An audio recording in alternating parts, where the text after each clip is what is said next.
Hi everyone, this is Unpunched. I'm here with Jay Cormier. He's a board game designer of such fantastic hits as In the Hall of the Mountain King, Belfort, and the new psychic detective game Mind Management. Also creator of the Fail Faster game design journal. Welcome to the show. Why, thank you very much. This is wonderful. I love those kind of intros. This is wonderful.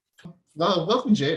So I would love to talk to you about basically how you got into the journey. So you're based out of Vancouver, Canada, right?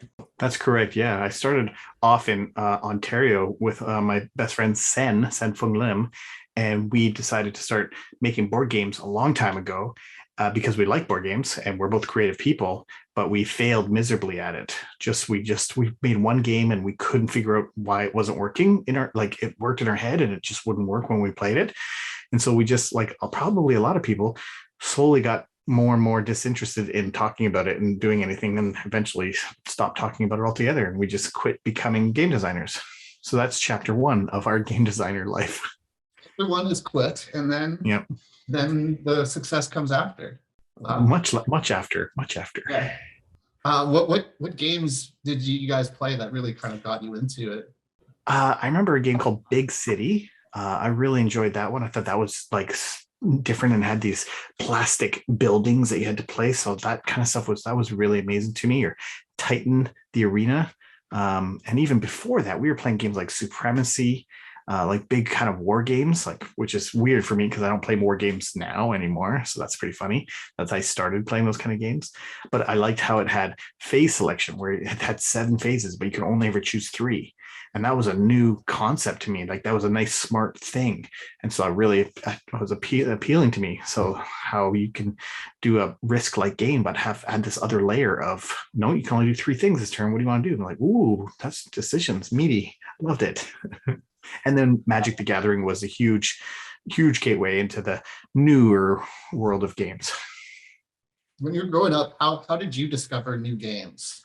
I guess I was in the geeky club, so I played games with my geeky friends. So we played Car Wars and D&D and Pole Economy, which is a great Canadian ripoff of a Monopoly type game, but with more layers to it. It's totally extinct now, and it's not a great game, but it was better than Monopoly because it actually had decisions and, actual interesting things from my perspective. I liked it a lot better. And then all the kind of party games that you play, like even Trivial Pursuit, which as a kid you're terrible at because you don't know anything, but I still love playing it because it was a game, and I just love playing games.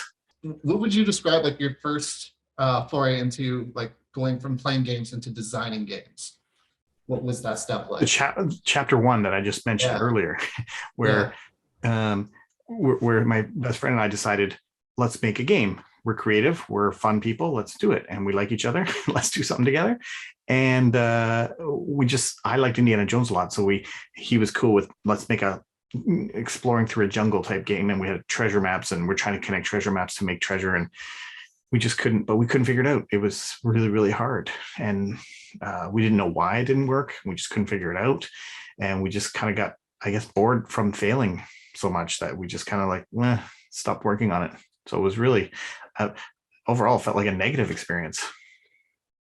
It happens sometimes. There's definitely a whole lot of struggles I know I had as well, just kind of making that step and deciding if it was for me or not. I do want to talk about like your friendship with Sen Fung Lim and you guys basically joining forces together to make the Bamboozle Brothers.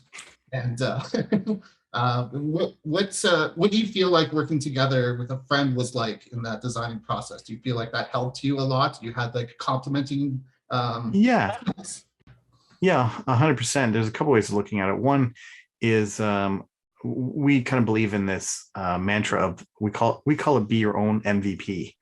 In the board game world, MVP can mean a couple of things. Most valuable player, everyone knows that. In board game world, sometimes it's called minimal viable product.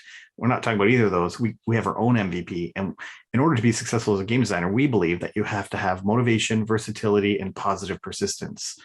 And so motivation is really tricky, as is evident from our chapter 1 story of us failing and giving up. And we just didn't have the motivation to continue. And so what the trick was that I actually moved to a totally different province.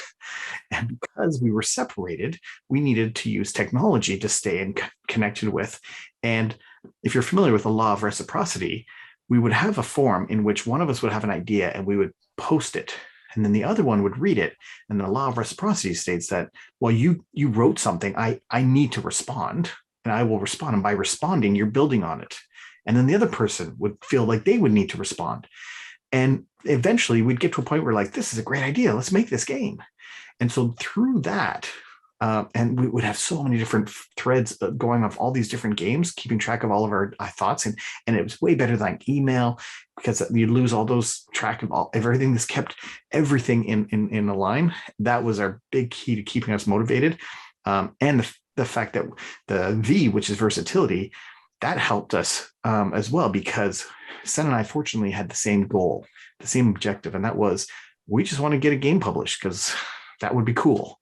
That was it. And we didn't care which game. Some people have a very specific goal, like, I want this game published. That's my goal, is to get this game published. And that's fine. But because Sen and I like a ton of different games, we made a ton of different games. And when at the early stages, I was the one going around pitching, because Sen had young kids. And so I go to these conventions and pitch. And I would notice that there were some publishers I would go around to, I couldn't pitch anything to, because we didn't have like a party game or something like that. So I'd go back to Sen. I'm like, next time I go to a convention, we got to make sure we have, something for every publisher. So let's work on a party. So we'd fill our gaps to make sure we have something for everyone. And I think that's really helped us as game designers. We've kind of got a bit of a small reputation in the industry for being very versatile in the kinds of games we design, from junk art, where you have these blocks that you're balancing, to Belfort, a meaty, Euro strategy game, to party games like But Wait, There's More, and Rock, Paper, Wizard that use your hand gestures, like all these different types of games. I think that's really helped us.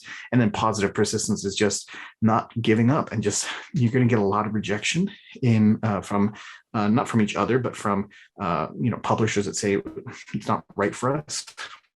No, keep going. And so you need those three things in order to be successful. And I think that's our key. Yeah, I find that key, that persistence, is sometimes something that a lot of people struggle with, at least starting out.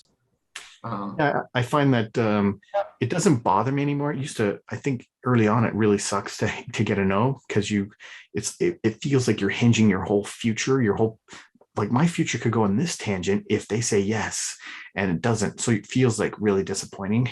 And while it's still disappointing, my perspective has shifted such that sometimes the game is not just right for them. It might be still an awesome game. It's maybe just not right for them because it doesn't fit with what they're doing or whatever. And so I'm more comfortable with that. And I really love it when they give me feedback about why it doesn't fit for them, because then at least I'm getting information about that publisher. And if I want to make more games for that publisher, I know a little bit better about what they're looking for. At the point when you started pitching, what was your career like? Were you already focused on had a job and were kind of focused on that? Yes, absolutely. Yeah, absolutely. Full-time job. I've been at that same job now for 25 years. So just having a nice stable job has definitely been a benefit in becoming a game designer, is having some stability and dependability on income. I couldn't have quit any of my job. Even up till now, I'm still not haven't quit my day job. Well, let's talk a bit about pitching. So you've done a lot of pitches now to basically everyone in the industry, from big to small. And have you noticed that there's any common mistakes that people make, or when people are pitching to you, have you noticed things in their pitches that you liked or disliked? The two of the biggest things I would say, one is, and that's an easy thing to say, but confidence goes a long ways.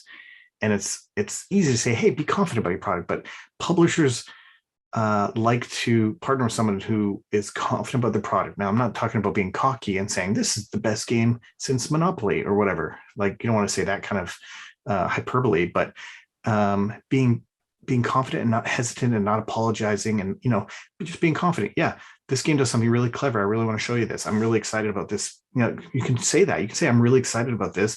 This, I think, is going to really turn some heads. Check this out. When this phase happens, you get to do this. And just being really, forthright and confident about it is pretty good.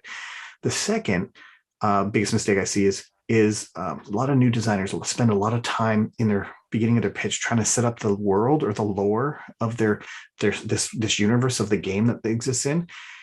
And unless it's a role-playing game, most publishers don't care that much yet about that. They want to know what is unique, what is cool about your game and the game mechanics and how it works, and why is it going to have table presence, or why is it going to stand out, or why should this game exist in the world because it does something that no other game does. What is that thing?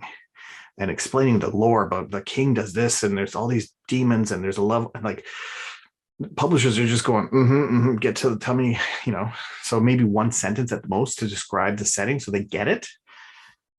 That's about it. Oh, that's fantastic. I think now would be a good time. Tell us about the pitch project that you were working on.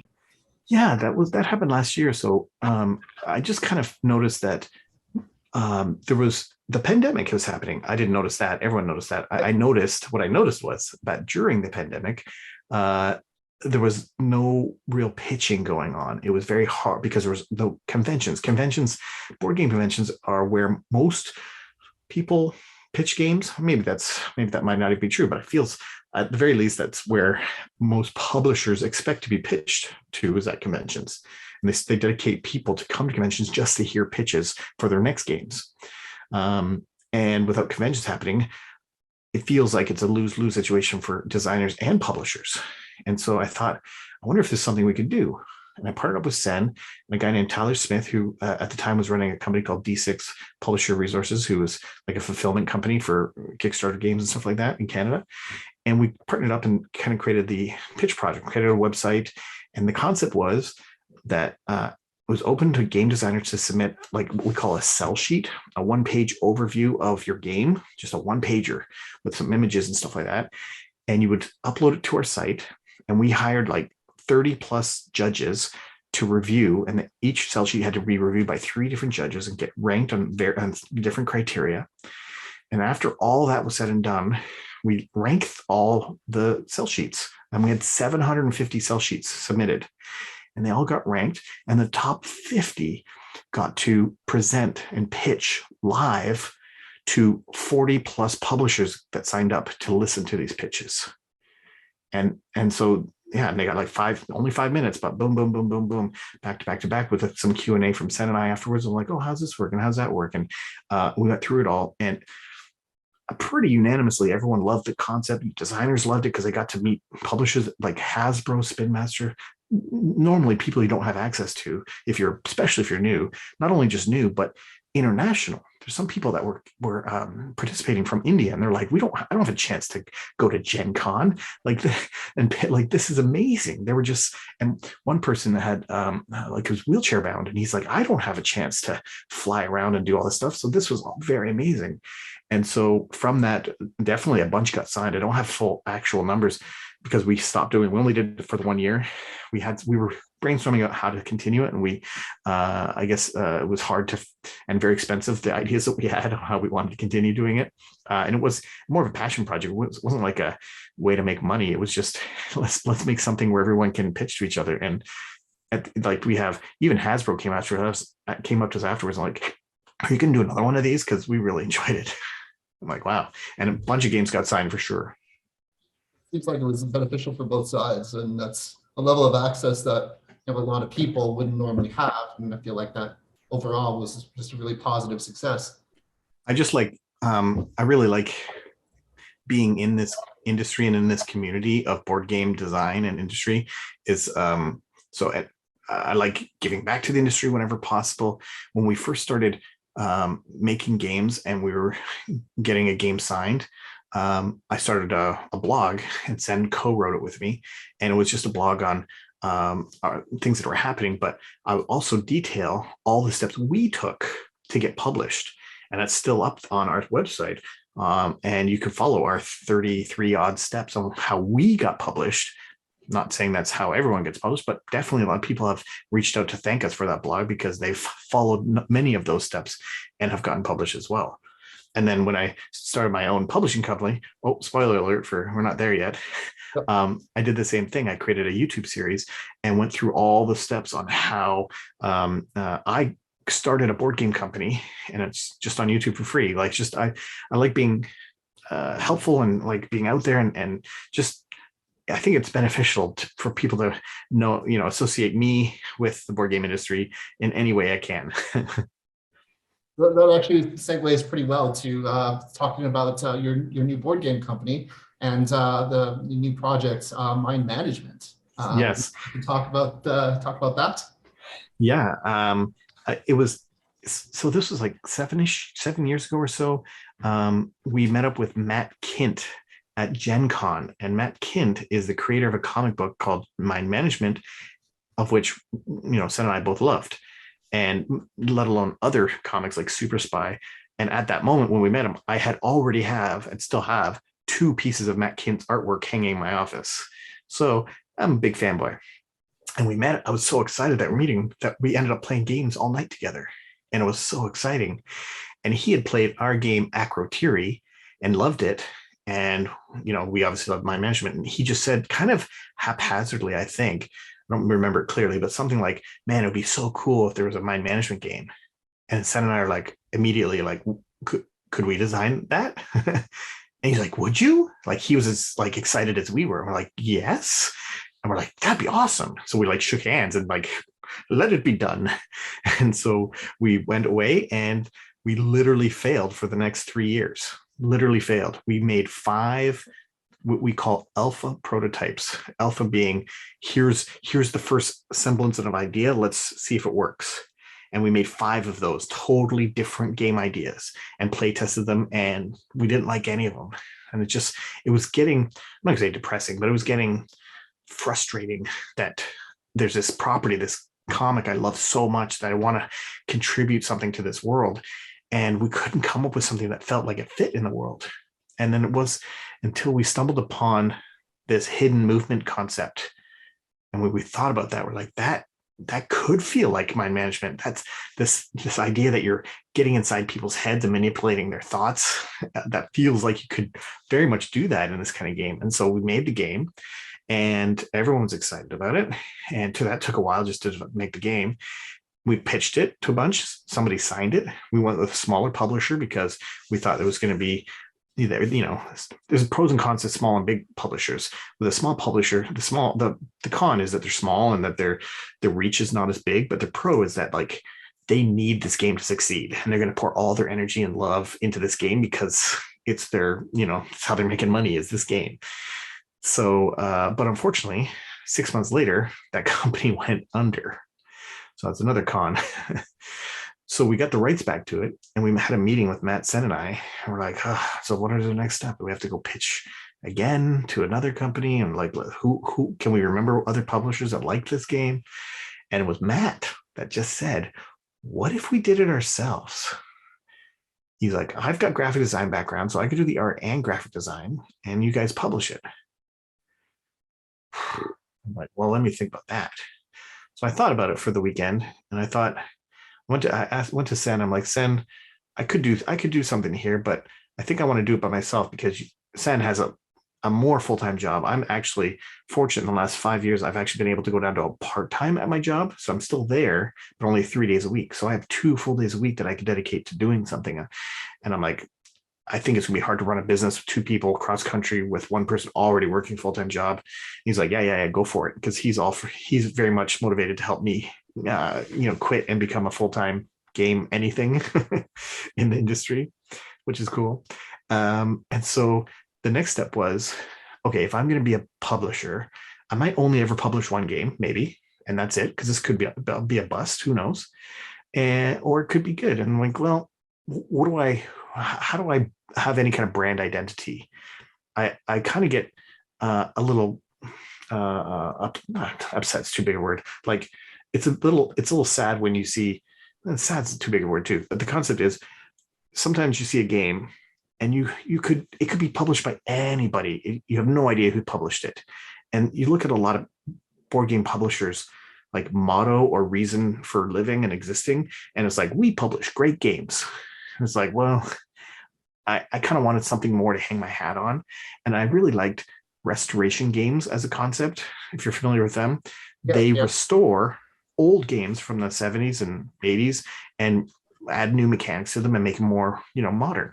And I'm like, and it's even in the title, restoration games. I'm like, that's wonderful. Like you know exactly what they're all about. I love it. So I thought, wonder if this game I'm making is based on a creator-owned comic book. Could I have a company that only made board games based off of creator-owned comic books? Let's try. And so that's why I became Off the Page Games, because they're coming from off the comic book pages and into your table. Almost like starting point anyway, for a company. A lot of crossover, I feel, with comic book fans as well as board game fans. What's I'm interesting, yeah, what I think is interesting, what I tried to do, and I think has been successful so far, is that I actually didn't advertise in any of my marketing based on the hit comic, based on the New York Times best-selling graphic novel, Mind Management. Because, well, I think that intuitively you'd almost think you'd want to shout that out. But I know from my experience of walking around Gen Con, I very specifically remember seeing a poster for something that said that. And I had no idea what the comic was. I walked past it because I thought, well, that's not for me, because I don't know what that comic is. No idea. It was that had no interest. So I walked past it. So I just advertised, cool game, cool game, cool game. Check this game out. Look at this game. And later on, like, oh, by the way, there's a comic book. And it works so well that because I got all the Mind Management fans, because they hear about it in their circles.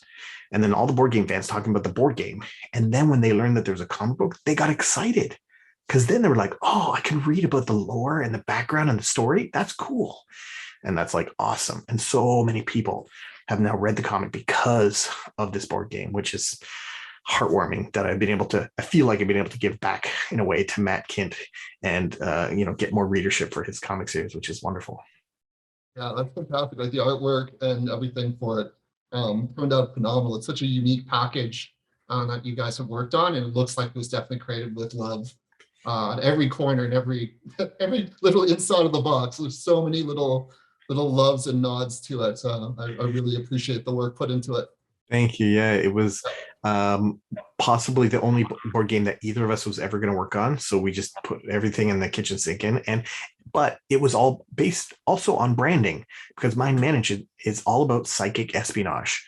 And so when you have stuff about spies and espionage, it's like there's all these hidden codes. Red blue messages comes with a red filter to read some of the messages. There's hidden codes that lead to websites. There's like all sorts of weird stuff in here that's like all on brand to Mind Management, which is, to me, the point of it. I'm not going to be doing that kind of stuff in the next game. It'll be something else that hopefully is on brand to that game. You had mentioned Gen Con. Would you want to talk about your experiences at Gen Con, what Gen Con is for people? Yeah, Gen Con is North America's biggest board game convention.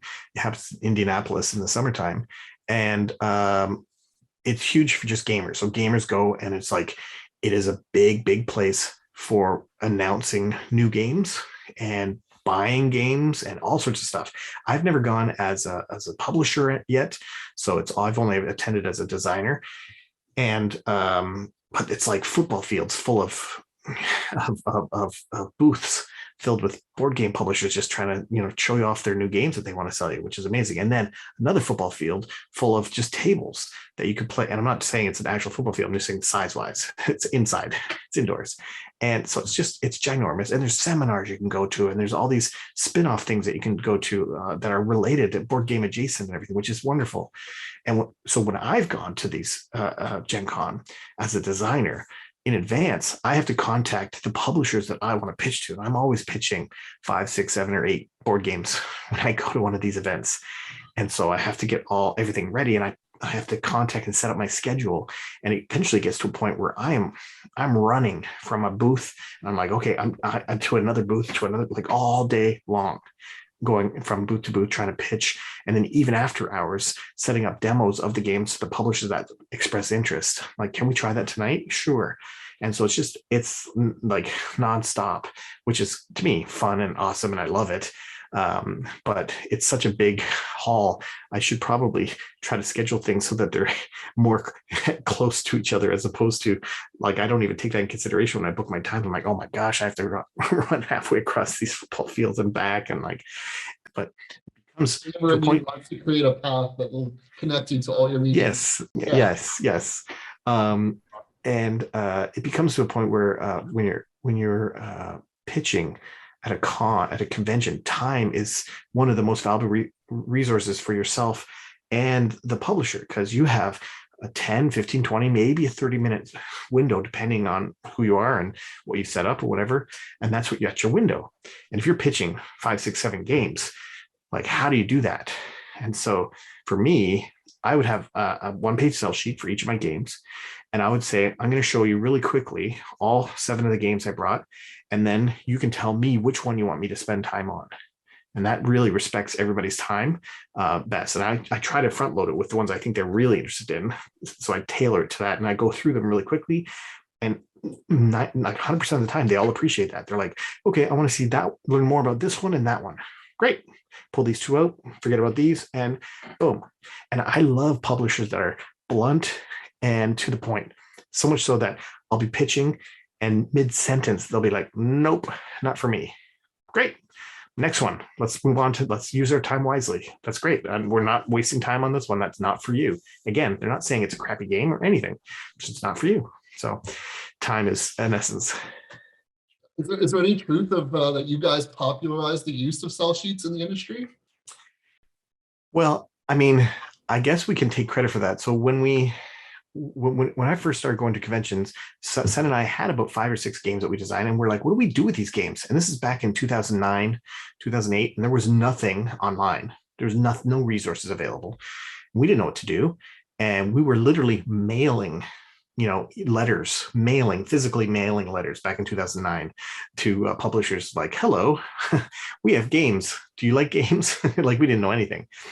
And it was through a friend. They knew a publisher who's published like 1 or 2 games. And that person said, you should go to Gamma. We're like, what's okay. So Gamma, I'm in Vancouver and that was in Vegas. So I'm like, I'll go to Gamma. And so before going down there, based on my corporate job experience, I thought it would be a good idea to have some sort of like 1-pager sell sheet of like, is there some sort of summary? And so we created this, never heard of anybody doing this, had no content. So we created a 1-pager for each of our games. And boy, oh boy, did that really help, because I went to that first convention, and a bit daft, because I wouldn't have known how to contact these publishers anyways, because even websites back then weren't like necessarily, here's all the information you need for everything you need to know. It was pretty sparse. But I literally went in cold. I went there cold. I walked up to booths cold. I'm like, hi, are you open to looking at new games? And immediately you could see the visibility that they're kind of like, they're like, they slump a little bit, because they'd rather me be a retailer that wanted to buy, a case of their games. So they're like, yeah, we're looking at games. And either they say, no, that person isn't here, or they'd say, oh, you have to come back at a certain time. Or sometimes they're like, yeah, that's it. And then I'd bring up my sell sheets. And immediately you could see that they like, you could see their level of interest rose because of the professionalism of like, oh, this is well presented. And like, and that was a big, big saving for us. And it was that first Gamma. Each of the games I brought got interest from at least 1 publisher. So we mailed them all off, all got rejected. Next year I went again. Every game I pitched got rejected except for Belfort. But Belfort was our first game that got signed, and it was more through a happenstance than luck, because I didn't literally pitch to them. I see 2 people setting up a prototype outside the hall, and I'm like, I just said, hey, do you need another playtester? And they're like, that'd be great. So I sat down playing, and they're like, what are you doing here? I'm like, I'm a designer too. And I showed them my sell sheets. And I'm like, I looked at Belfort, like, this looks cool. Can we try this one after? I'm like, oh, that's super nice. Yeah, sure.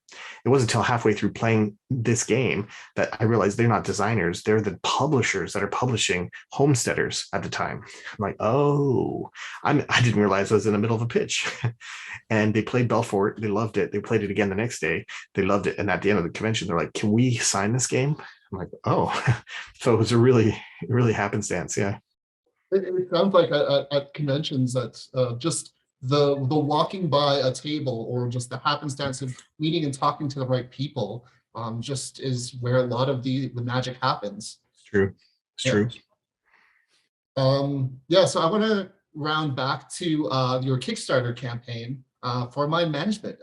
So you had decided that since publisher had fallen through, that you were going to start it yourself. What were your steps going through creating your Kickstarter, and tell us about your experiences on there. I have a whole YouTube series available for you to watch on that. Yeah, it's a lot of people think, I won't say a lot of people, a lot of new people to the scene think that Kickstarter is a way to put something out there and then people will come, flocking to your game and just make your game a success. And that is not true. If you just put your game out there with no effort, you will get zero success. It's very rare that you'd ever get any other kind of success because you need influencers, you need advertising, you need a lot of extra work. You have to bring your followers to you is the most common feedback you'll get from anybody to someone who's failed at a Kickstarter. It's like you need to bring people with you. So that day one is so important to Kickstarter right now, to show that people like success. People want to be around success. People are interested in success, and they're like, oh, what are people backing? A lot of people are backing this. Oh, this funded in 12 minutes. Oh, what is this? And they want to know more about it. And that just grows and grows and grows. And you don't get that unless you have a lot of people interested on day one. So you have to build up your mailing list. Now, fortunately, at this point, when we did this, Sen and I had, a modicum of a name.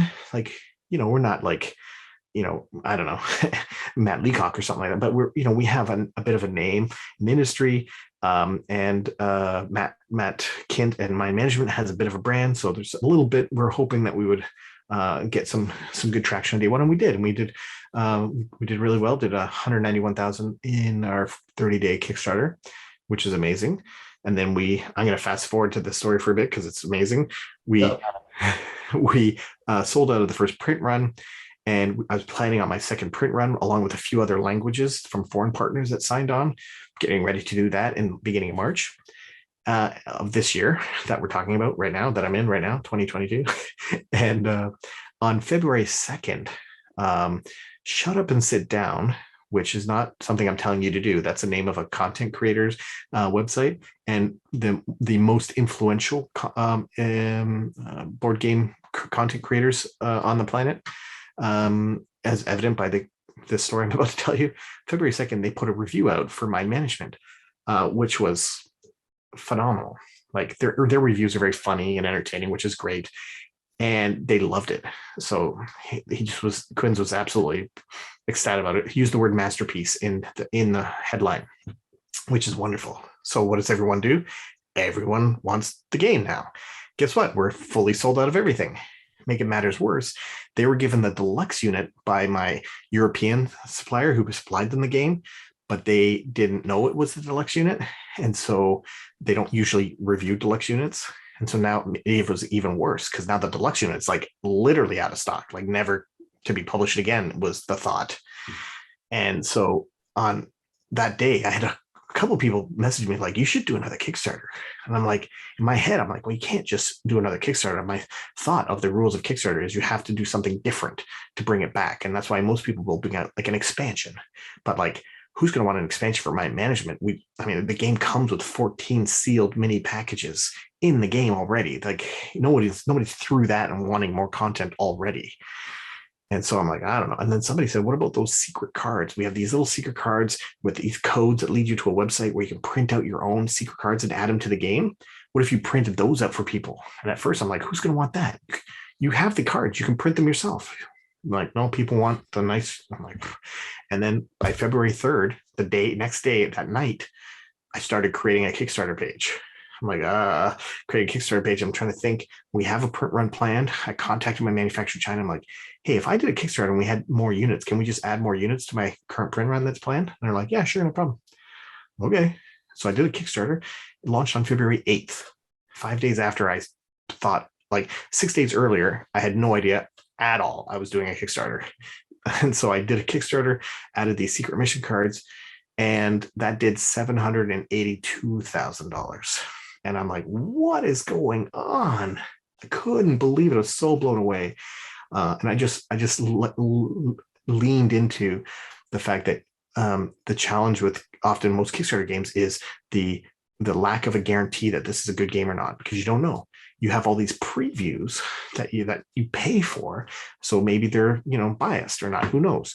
But in a game that's already out and you have actual reviews of people saying, and it made the top 10 lists, about like a dozen different content creators put my management in their top 10 list for 2021. So it's almost like a guarantee the game is good in that sense.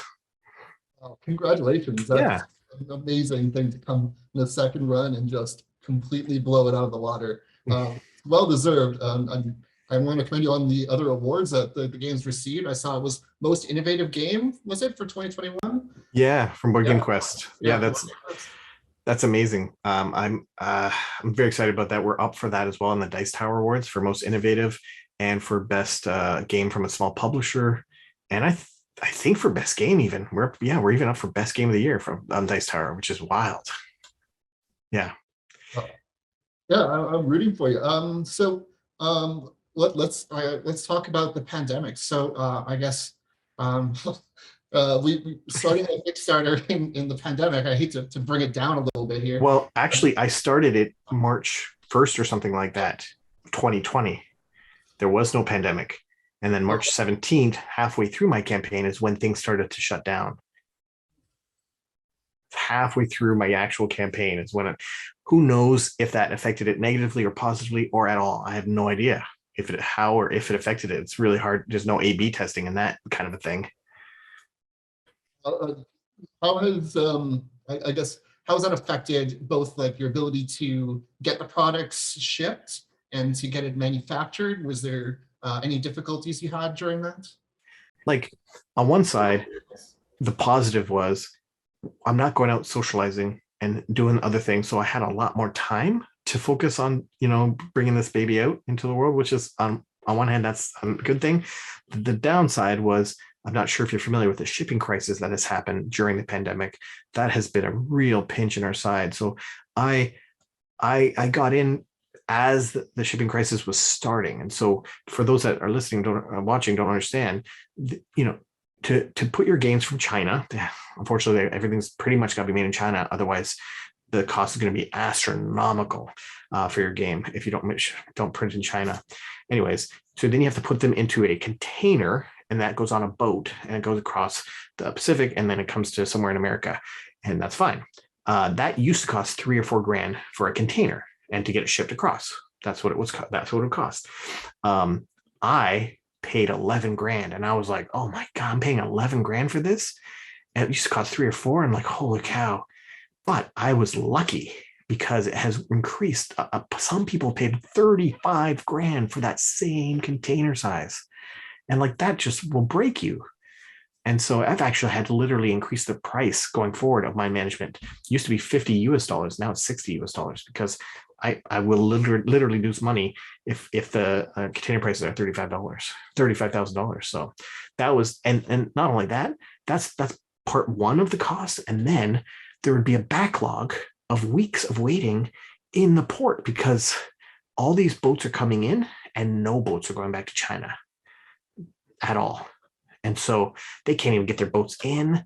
And now you're paying for daily storage fees. And like I've heard it's starting to, calm down a bit, but it's just a big variable right now that's scaring a lot of people in the industry. Many people might have noticed this past holiday season, game prices have already gone up. Yeah, and when you look at a lot of people who are running their own games, making maybe like 40 or 50,000, and they have to throw 30,000 onto shipping, that is just more than half of what they raised. I know. I don't know how you can do it. Yeah. I mean, if it's a smaller game, maybe you can share your container with another publisher. There's ways to do that if you're not filling a full container, but I was filling more than a full container. So I had to actually get 2 containers. So 11,000 for one container, and then the other one was going to Canada, and that was cheaper, thank God. Yeah, hopefully that's something that we can move on from, and hopefully we'll move on to a brighter future. I guess I'm curious now where you see sort of like the future of game design now. Now that we've started doing like online meetups and play tests. Mhm. Do you feel like there's still a space for the just in-person game conventions, or do you feel like online has taken a lot of? I mean, there better be a place for in person, because I've definitely noticed some publishers publishing games that I could look at and say, I bet you this game was designed solely in the online world and play tested solely in the online world, because it's got a big setup, or there's a lot of components that are easily scripted and managed in an online world, like using a program called Tabletop Simulator or Tabletop Playground or Tabletopia, that can handle that very easily. But in the real world, oh my god, that's a lot of little bits that have to go out and manage and stuff. Like you have to. I'm hoping publishers are still play testing live and in person. Even myself, my next game from my as a publisher is called Harrow County, and I was playtesting that prior to the campaign, was playing testing live, but it changed so much during the pandemic, and that's when we actually got the rights to do it in the Harrow County world, and that changed a ton. And we were playing online, everything's great. And then I went to Gamma and I printed everything out, got it all, like the art was getting done by the artist and everything like that. And that's not until I did that I realized that the board is too small. I'm like, oh my goodness. Because in the digital world, you can stretch things, shrink things, and it's like it's hard to really notice. And so I'm like, okay, this has got to change. We've got to change this. So that's pretty wild. Yeah. As far as what was the question, what's the future of games is and game design. Design. Yeah, and so online, well, I think a lot of people really will. It'll still flourish, and it's easier to iterate online. It was unbelievable when I had to go and make an actual physical prototype for Harrow County. I'm like, I haven't done this in 2 years. I actually literally cut my fingernail off because I'm like, how do I use a knife? Wow. Um, and What is now involved in which is appropriate for the brand of Harrow County. Maybe I should put that in the marketing. My literal blood is in this game. But iterating a physical prototype is a lot of work, especially if like you have to change all your cards after one playtest because the balance is all off. Like, oh my god, all the printing and all the cutting and all this unsleeving and resleeving. It's a lot of work. Digital, it's like, change the things and re-upload. It's like super easy. So it's very attractive. Let alone we're still not out of the pandemic, so people are still cautious about meeting in live anyways right now. So that's slowly growing in some areas, but still cautious. I just got back from the gathering, but that had over 20 people got COVID at that thing. So it's still like, wow, that's weird, because we were all wearing masks, and it's except for at dinner time or something like that. And I'm like, whoa, man.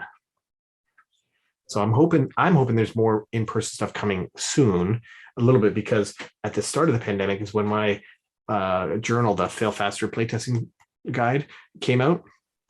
I had kickstarted that earlier, and it came out at the beginning of the pandemic, like into people's hands, and then nobody's now going to do in-person playtesting. So this really works really well. I mean, you could use this for online playtesting, of course, but it's more, I find it better in person. And so that kind of fell off the radar for a lot of people. So I'm hoping to get this back on the radar as we start to ramp up and get back to the normal world. And I have 2 more projects in the pipes to continue the Fail Faster brand, which I'm excited about. I lent one of the early journals to try out and to give feedback to by one of our local game developers, and it was fantastic, at least just for organizing my thoughts anyway. Great. Oh, wonderful. When you're playtesting, it's just you're taking in so much information. It's very hard to kind of like parse that information of the game, while you're there at the table. Yeah.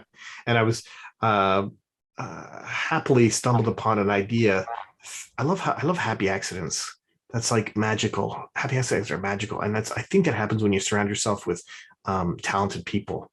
When you surround, and everyone is, and so for the Fail Faster, the happy accident was my graphic designer for the cover on his own, kind of made like a Boy Scout badge look to it with all these icons.